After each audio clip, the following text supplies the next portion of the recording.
안녕하세요, 여러분. 해피고 선생입니다. 오늘은 협상의 10계명이라는 책 함께 해보도록 하겠습니다. 우리는 누군가에게 협상을 하기 위해서는 상대방의 마음을 움직이려면 일단 설득이라는 그 기술이 필요합니다. 뭐 설득을 하는 상황에 따라서 여러 가지가 있겠지만 저는 이 책을 보고 실제적으로 아파트를 매매하는데 많은 도움이 됐던 것 같아요. 그래서 여러분들도 이런 책을 한번 보시면은 생활에 조금 도움이 되지 않을까 싶어요. 물론 뭐 모든 사람들이 다 협상을 하는 그 과정에서 일반 뭐 전문적으로 하는 건 아니지만 그래도 도움이 반드시 되리라고 생각합니다.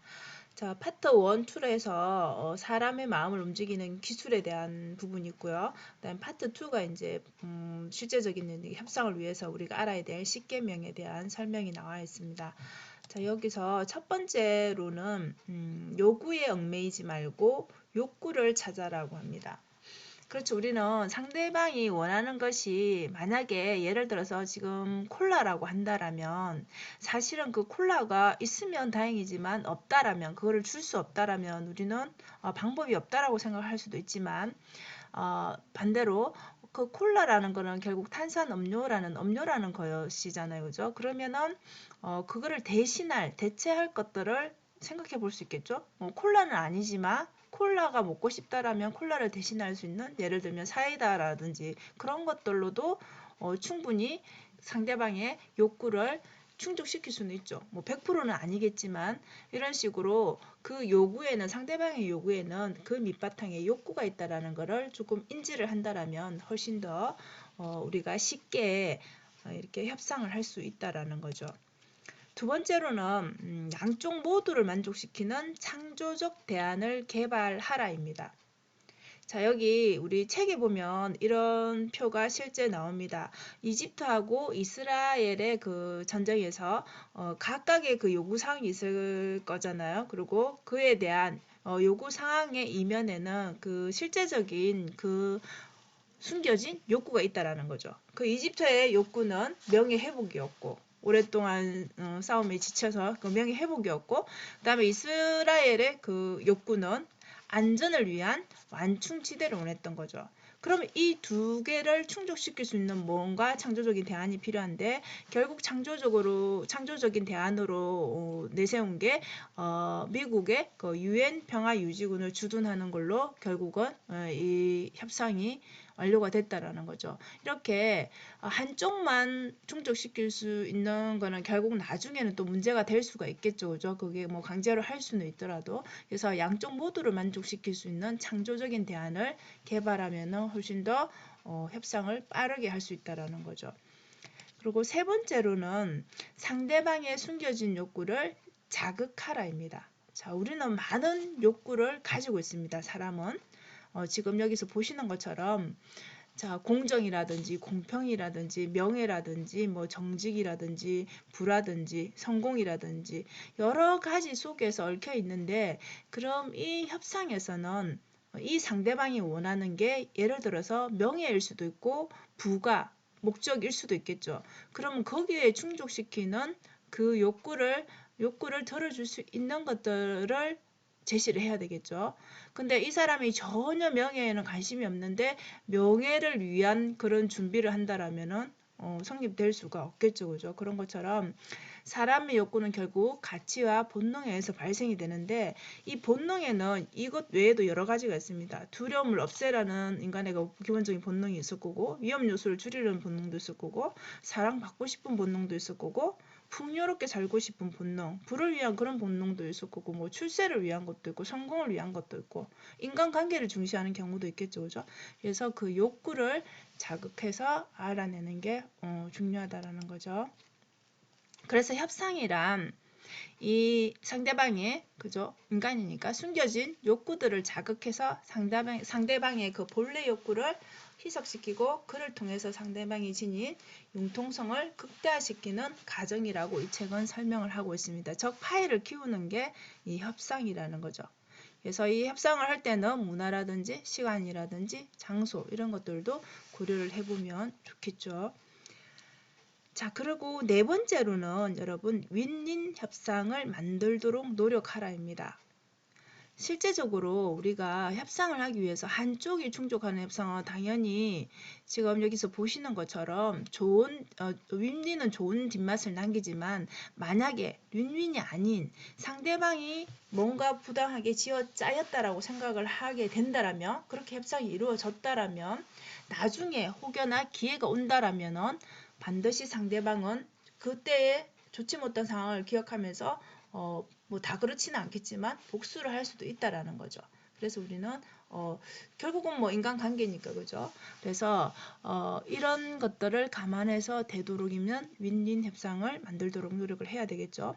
그리고 여러분들 그 제로섬이라는 거 많이 들어봤죠, 그죠? 제로섬 게임이라는 말 많이 들어봤죠. 자, 그런 결국은 내가 가지면 상대방이 가지지 못하는 거잖아요, 그죠? 그래서 포지티브성 게임으로 만들으랍니다. 그러니까 제로섬의 반대 개념이라고 생각하시면 되겠죠. 그래서 일단 협상에서는 이렇게 양쪽이 다 윈윈할 수 있는 게 중요하다라는 겁니다. 그리고 다섯 번째는 숫자를 논하기 전에 객관적인 기준부터 정하라입니다. 제가 이 부분에서 저도 아파트 매매를 하면서 많이 이제 생각하게 되고 그것들을 거기에서 적용을 하기도 했는데, 우리가 보통 집을 팔 때는, 집을 살 때도 그렇고 일단은 숫자가 눈에 들어오잖아요, 그죠? 뭐 몇 억의 집을 파느니 사느니, 그죠? 그래서 숫자에 합의하기 위한 논의의 첫 출발점이 결국은 객관적인 기준이 돼야 된다는 거죠.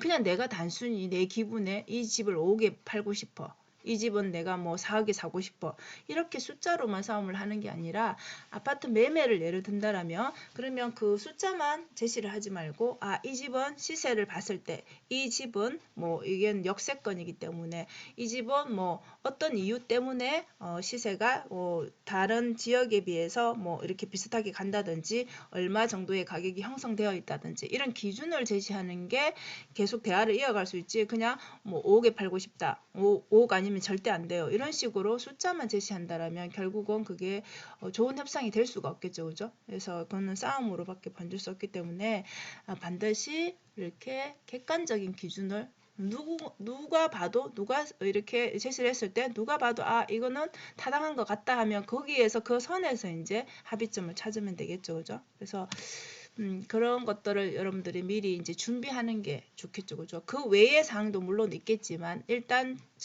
아파트를 예를 들자면 제일 큰 것이 이제 가격이다 보니까, 그죠? 그 위에 것들을 준비를 하시면 되겠습니다.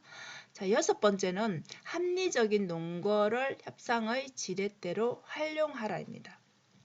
자, 우리가 대표적으로 연봉 협상을 많이 하지 않습니까?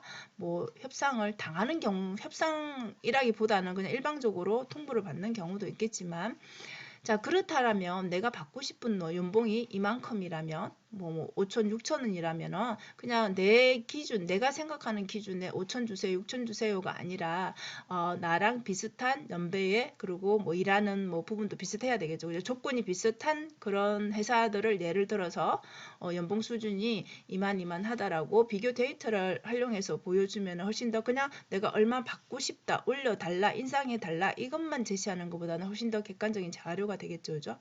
그래서 이렇게 전문성에 입각해서 이렇게, 아니면 권력에 입각한 거, 간섭이라든지 전통 내교, 이런 거를 활용하는 게 굉장히 좀 힘을 많이 발휘할 수 있습니다, 이 협상에서는. 그래서 협상을 할 때는 맨 아래 보시듯이 정보량, 내가 뭔가를 그냥 내 생각이 아닌 이런 데이터들, 정보량이 많은 쪽이 결국은 그 정보를 활용해서 할 수 있는 말이나 이런 근거들이 많기 때문에 결국은 협상을 승리할 수 있다라는 거죠. 그래서 준비를 많이 해야 되겠죠. 자, 일곱 번째는 베터나를 최대한 개선하고 활용하라인데, 베터나라는 게 뭐냐면 협상이 안 될 수도 있잖아요. 자, 협상이 결렬이 된다라면 대신 그렇게 됐을 때 뭔가 다른 대안, 그죠?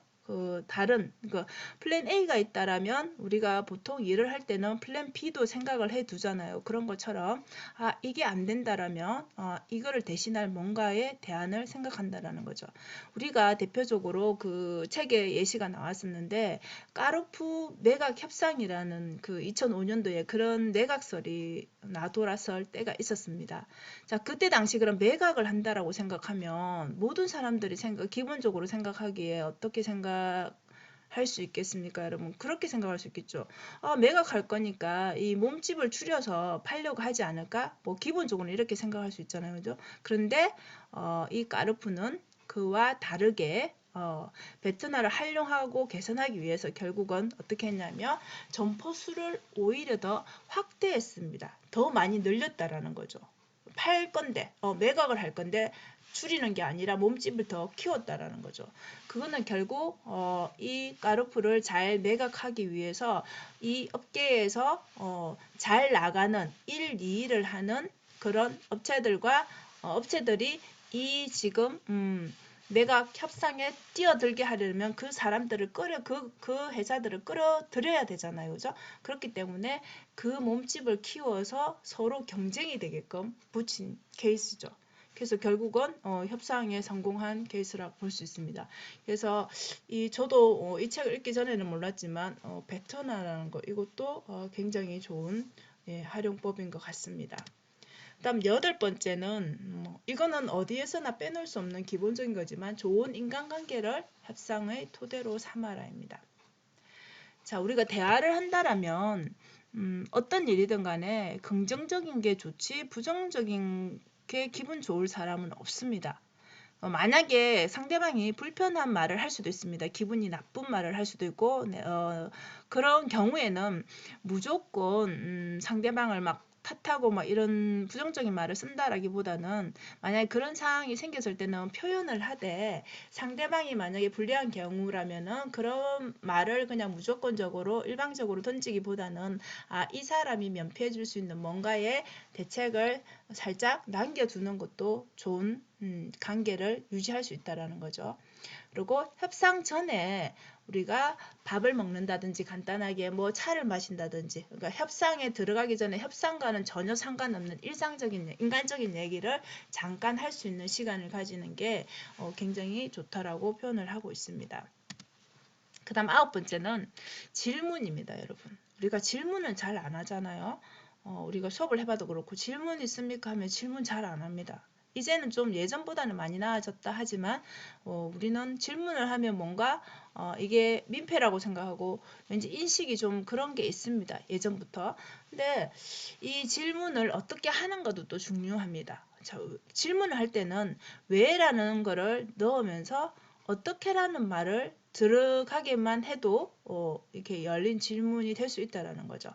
그래서 그냥 질문을 하다 보면 서로 얘기를 받다 보면은 상대방의 그 마음 속에 뭔가 욕구들을 우리가 이렇게 눈치챌 수가 있다는 거지. 여기서 보는 것처럼 전략이 노출될 가능성이 있다는 거. 대놓고 이렇게 하는 게 아니라 그걸 눈치챌 수가 있다는 거죠. 그래서 질문을 할 때는 되도록이면 no가 아닌 yes로 긍정적인 질문을 하는 게 좋다라고 합니다. 마지막은 여러분 MPT를 활용해 준비하고 또 준비하라입니다. 그 지금까지 나온 거에 그죠? 이런 이제 표를 만들어서 우리가 했던 뭐 욕구라든지 뭐 기준이라든지 뭐 가능한 베트나라든지 이런 것들을 나의 기준 그리고 협상을 하는 상대방의 기준에 따라서 이렇게 MPT 양식을 활용해서 이렇게 표를 만들어 보는 거죠. 이렇게 만들어 보면 결국은 머릿속에서 있던 것들이 정리가 되지 않습니까?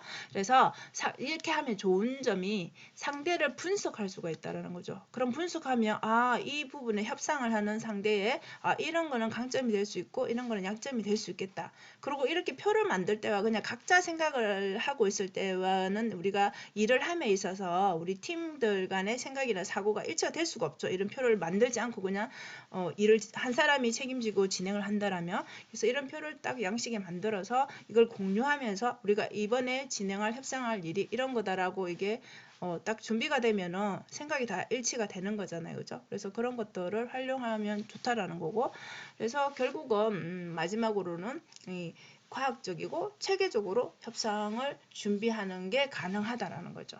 그래서 우리가 생각하는 것과 그냥 이렇게 머릿속에, 그죠? 머릿속에, 각자 머릿속에 그냥, 이거는 뭐 어떻게 해야지라고 하는 것보다는 실제적으로 글을 써서 이걸 정리하는 게 훨씬 더 명확해지죠. 그러면 협상장에 가서도 이렇게 해야 되겠다는 확실한 그런 그림이 그려지겠죠.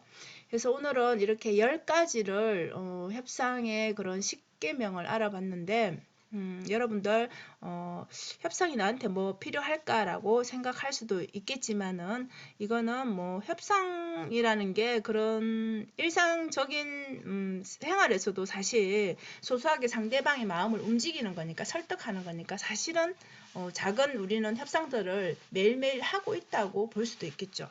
근데 큰 회사의 무슨 협상, 거창한 협상 이런 것뿐만 아니라 우리가 상대의 마음을 잘 파악하고 욕구를 알 수 있다라면 그냥 일상생활에서도 이렇게 좋은 인간관계를 유지하는데 도움이 되지 않을까 싶습니다. 그래서 오늘은 여러분들이 이런 책을 뭐 꼭 봐야 돼라고 생각할 수 있지만 작은 도움이 되지 않을까 하는 생각에서 소개를 해드렸습니다.